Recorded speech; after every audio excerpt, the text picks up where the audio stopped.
Okay, this is Bob Gomez, and we're going to begin our Bible study this morning with Matthew chapter 27 and verse 62. And we're taking up in the story of Jesus right after he had been put into the tomb by Joseph of Arimathea and Nicodemus. And a number of the women had also been observing them as Joseph and Nicodemus anointed Jesus with about 75 pounds of spices and wrapped him with strips of linen and placed him in the tomb and rolled a stone against the tomb, and they left. And then Mary Magdalene and a number of other women were there, and they saw where Jesus had been buried. So we begin with verse 62, Matthew 27, verse 62. Now on the next day, which is the one after the preparation, so that would be on the Sabbath. The day of preparation is the Friday, because that's the day they have to get ready and do everything for the next day, so they won't have to do any work on the Sabbath. And so the day after the preparation was the Sabbath, says the chief priests and the Pharisees gathered together with Pilate and said, "Sir, we remember that when he was alive, that deceiver said, 'After 3 days, I am going to rise again.' Therefore, give orders for the grave to be made secure until the 3rd day, lest the disciples come and steal him away and say to the people, 'He has risen from the dead.' And the last deception will be worse than the first." Pilate said to them, "You have a guard. Go, make it as secure as you know how." And they went and made the grave secure, and along with the guard they set a seal on the stone. Okay, so this is the Sanhedrin, which are the official leaders of the nation. They're the ones who enforce the laws of the scriptures as well as of their tradition. And we know that they paid more attention to their traditions than they did to the scriptures. So anyway, they go to Pilate, and remember this is a Sabbath, and they are not afraid of being polluted by the fact that they were going into the Gentiles' place of business, like where he holds his court and things like that. Although when Jesus was on trial and there was a lot of people around, they said they didn't want to go into the court room or the area where they hold court, because they didn't want to get contaminated. And this was only for show. But now that there's no crowd around, these people, they go right in to Pilate, and they're not concerned at all about being contaminated. They are more concerned about making sure that Jesus stays buried. And so notice they don't even use his name. They call him a deceiver. So this reflects their feeling for him. And so they remember that he had said he was going to rise again. And this is very noteworthy, because even the disciples didn't remember and didn't understand that he was going to rise again. But yet these chief priests and Pharisees, they did remember. It's very, very noteworthy. And we wonder perhaps that the disciples' minds had been prevented from understanding that until afterwards. But anyway, they go to Pilate because they are probably not so much worried about him actually rising from the dead, but they are concerned about the disciples coming and stealing him away, and then deceiving the people and saying that he rose from the dead. Now, many of these were Sadducees. The high priests were Sadducees, and the Sadducees did not believe in the resurrection. The Pharisees did. So we have a mixture here, the chief priests being Sadducees, and they are there along with the Pharisees. But so the Pharisees, they did believe in the resurrection, but they didn't think that Jesus would be rising from the dead, but they just wanted to make sure that the disciples didn't come along and steal his body and deceive the people by saying that he had risen from the dead. So in verse 65, Pilate said to them, "You have a guard." Okay, so this is the way Pilate gives the order to tell them that they can have a contingent of Roman soldiers to guard the tomb. The reason probably that they didn't use the temple police or the temple guard was because the temple guard did not have jurisdiction or authority outside the temple area. And these high priests and Pharisees, they wanted to have the Roman guards there because they would have more authority anyway. So we don't know how many guards they had, but it must have been a pretty good number if they were expecting the disciples of Jesus to come as robbers. They probably would expect more than just a few. And so there were probably quite a number of guards who were assigned to guard the tomb.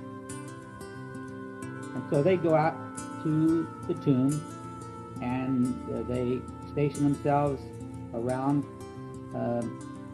where Jesus was buried, and they put a seal on the stone which was rolled across the door of the tomb. Now the seal might possibly have been of wax or something like that.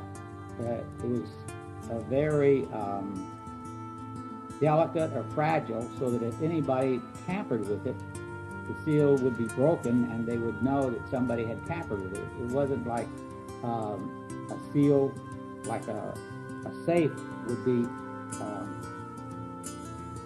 which would be hard to break. It would be something that would be easy to break, so that they would know if it was broken that somebody had tampered with it. So probably was wax or something of that nature, which they put around the rock, or sometimes they put a small rock next to the big stone, and the small rock then has the wax seal on it. So if anybody moves the small rock, then they'll know that somebody has tampered with it. Like a medication, has a little plastic strip around it. It's real easy to break, but if it's not there, then you know that somebody's tampered with it. Well, that's what the idea of the seal was.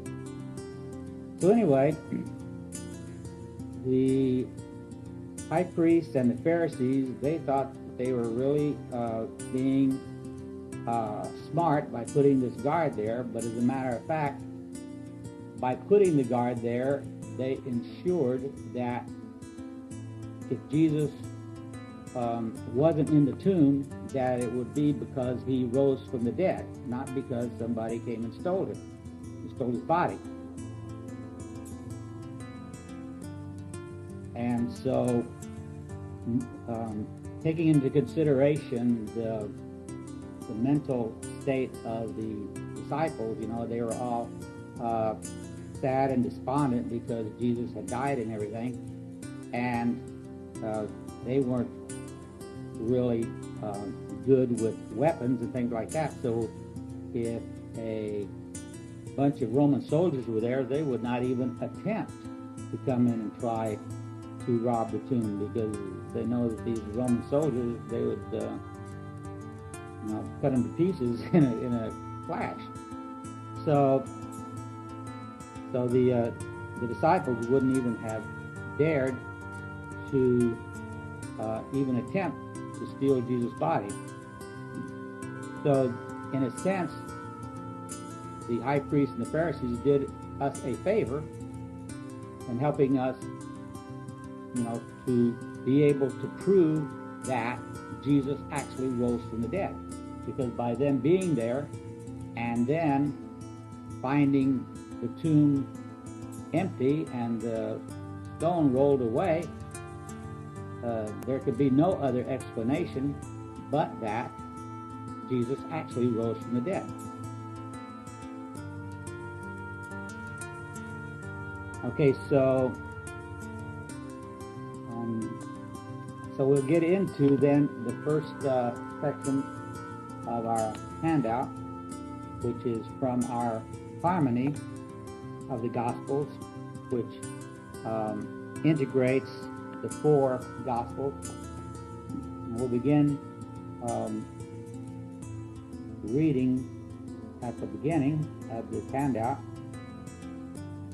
And it says, "Now when the Sabbath was past, Mary Magdalene and the other Mary, the mother of James, and Salome, bought spices that they might come and anoint him.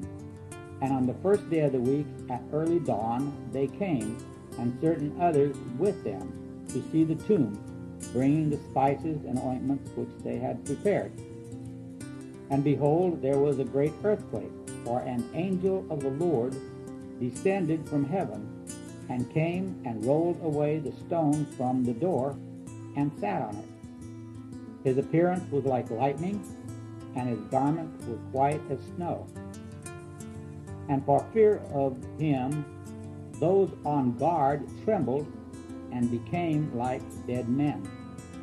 Now, after Jesus rose early on the first day of the week, he appeared first to Mary Magdalene, out of whom he had cast 7 demons. Mary came to the tomb while it was yet dark, and saw that the stone had been removed from the tomb. She ran therefore and came to Simon Peter and to the other disciples, he whom Jesus loved, and said to them, They took away the Lord from the tomb, and we do not know where they laid him. Peter therefore and the other disciple arose and went forth and ran toward the tomb. And they began to run together, but the other disciple outran Peter and reached the tomb first. And stooping down, he saw the linen cloth lying there, but did not go in. Simon Peter therefore came following him, and he went into the tomb. And stooping down, he saw the linen cloth lying by themselves, and the napkin which had been about his head, not lying with the linen cloth, but folded up in a place by itself. Then, therefore, the other disciple also, who had reached the tomb first, went in, and he saw and believed. For as yet they did not understand the scripture that he must rise from the dead. So the disciples departed again to their abode, wondering at what had come to pass. Okay, so the Roman guard then had been placed outside the tomb, and the rock, the stone, had been sealed, and they spent the night there, the Roman guards. And then early in the morning, these women, Mary Magdalene and the other women, brought these spices to come to anoint him. And so it was very, very early in the morning. And there was this earthquake. Now the angel of the Lord came down, and that was probably the cause of the earthquake. And the angel then rolled away the stone from the tomb. Now the women had been concerned about who was going to move the stone for them, because it was a very great stone. But when they got there, they found that the stone had already been rolled away. Now we might remind ourselves that the stone was not rolled away to let Jesus out. The stone was rolled away so that people could go in and see that the tomb was empty. Because nothing was a barrier to Jesus. As we'll notice later, Jesus will appear several times in a room that was locked, both with the outside door of the house and an inside door inside the house. and Jesus suddenly appears right in their midst. So Jesus is not limited by any physical or material objects anymore. He comes and goes, he appears, and he vanishes. And we do not know where he was between the time that he made his appearances.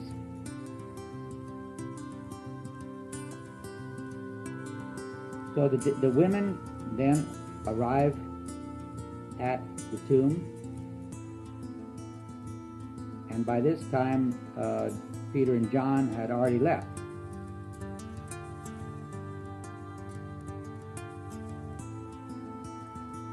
Because it was Mary Magdalene that had gone and reported to Peter and John that the tomb was empty. Okay, so the disciples go to the tomb. John outran Peter, but he stopped outside just looking in and seeing the grave clothes.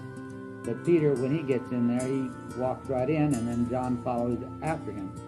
And what they find is these strips of linen which were wrapped around him like a mummy. They were still in place as if they were still wrapped around his body, but his body was gone. So it was just like an empty cocoon. And probably all the spices and everything made the material stiff so that it kept its shape, the shape as it had been when it was wrapped around his body. So it was still there, except it was hollow. And then they had some sort of a covering or something that went over Jesus' head, and that was laying by itself, folded. And so Peter and John go in. It doesn't say anything about Peter believing, but it says that John went in and he believed. In the very last little paragraph there of the first section, it says, "Then, therefore, the other disciple also, who reached the tomb first, went in. He saw and believed, for as yet they did not understand the scripture that he must rise from the dead." So this is really kind of strange how the disciples didn't understand the scriptures, and yet the high priest, the Pharisees, remembered that Jesus had said this. So, we kind of wonder what was the reason. Was it because if they didn't pay close attention to what Jesus was teaching, or that they were just prevented from understanding it?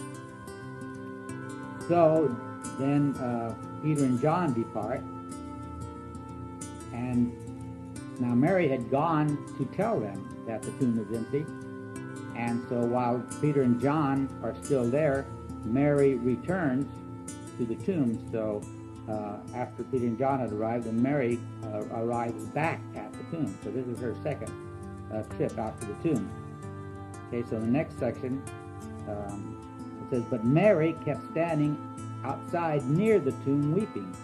While therefore she was weeping, she stooped and looked into the tomb, and she beheld two angels in white sitting, one at the head and the other at the feet, where the body of Jesus had lain.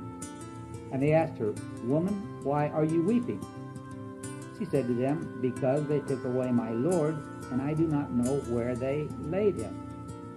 And when she had thus spoken, she turned around and saw Jesus standing, but did not know that it was Jesus. Jesus said to her, 'Woman, why are you weeping? Whom are you seeking?' She, supposing him to be the gardener, said to him, 'Sir, if you have borne him away, tell me where you laid him, and I will take him away.' Jesus said to her, 'Mary.' Turning around, she said to him, 'Rabboni,' which is to say, 'Dear teacher.' Jesus said to her, 'Do not hold me, for I have not yet ascended to my Father. But go to my brethren and say to them, I am ascending to my Father and your Father, and to my God and your God.'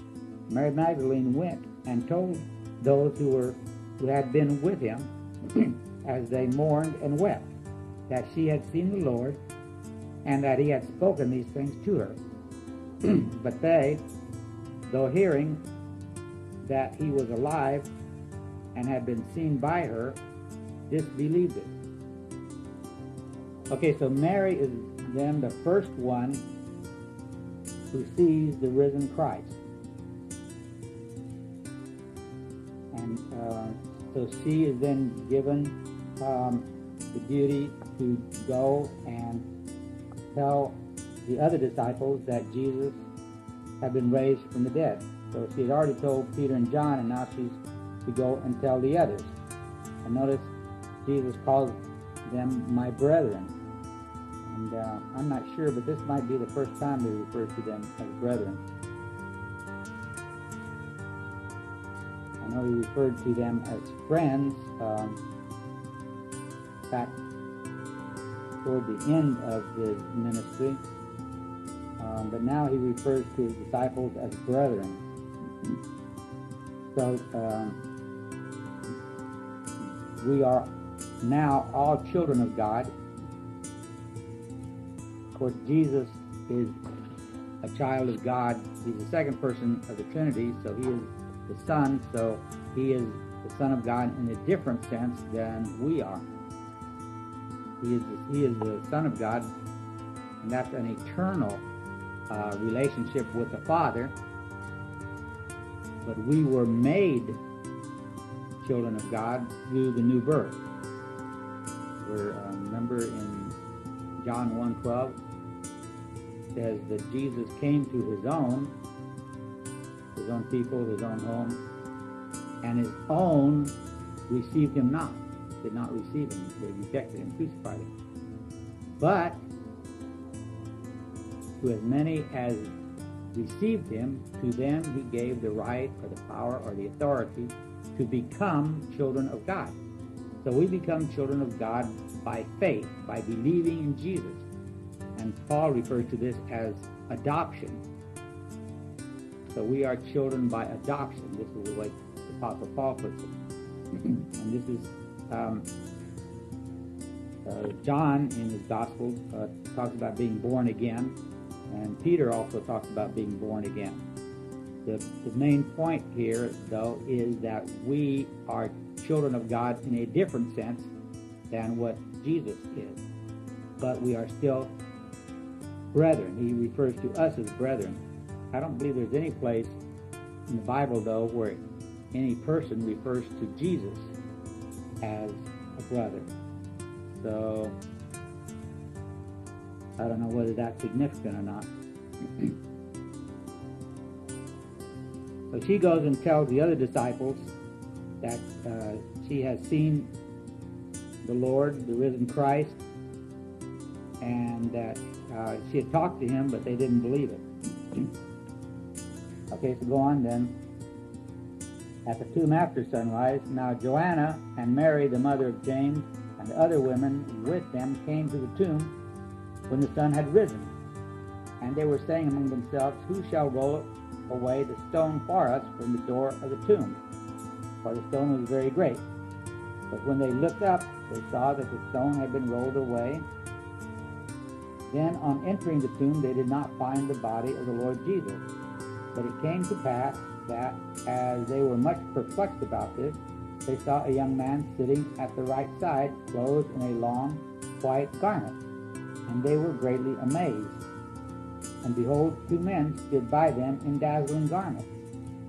And as they became terrified and bowed their faces to the ground, the angel answered and said to the women, do not fear, do not be amazed, for I know that you seek Jesus of Nazareth, who was crucified. Why seek the living among the dead? He is not here, for he is risen, as he said. Remember how he spoke to you while he was yet in Galilee, saying, the Son of Man must be delivered into the hands of sinful men and be crucified, and the third day rise again. And they remembered his words. And he said to them, come, see the place where the Lord lay. But go quickly and tell the disciples and Peter that he has risen from the dead. And behold, he is going before you into Galilee, and there you shall see him, as he said to you. Lo, I have told you. Okay, so now another group of women come, and by now,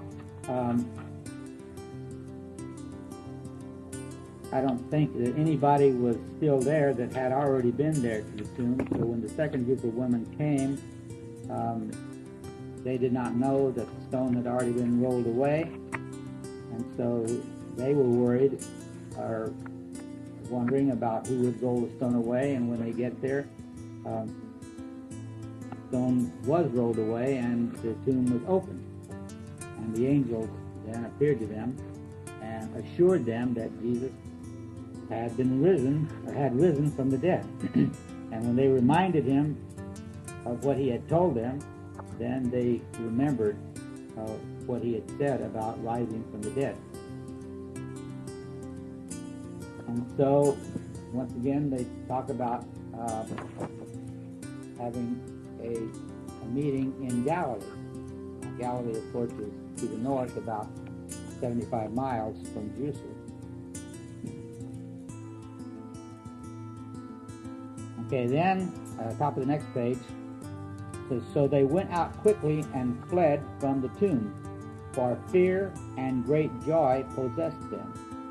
They were probably afraid because of the angels, and yet they had great joy because Jesus had risen.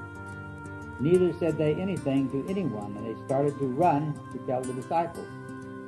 But as they were on their way, behold, Jesus met them, saying, Rejoice! And they came and seized him by his feet and worshipped him. Then said Jesus to them, Fear not. Go tell my brethren to go to Galilee, and there shall they see me. And they returned with great joy, and told all these things to the 11 apostles, and to all the rest. But these words seemed to them as idle tales, and they did not believe the women. Okay, so once again, Jesus is appearing to the women.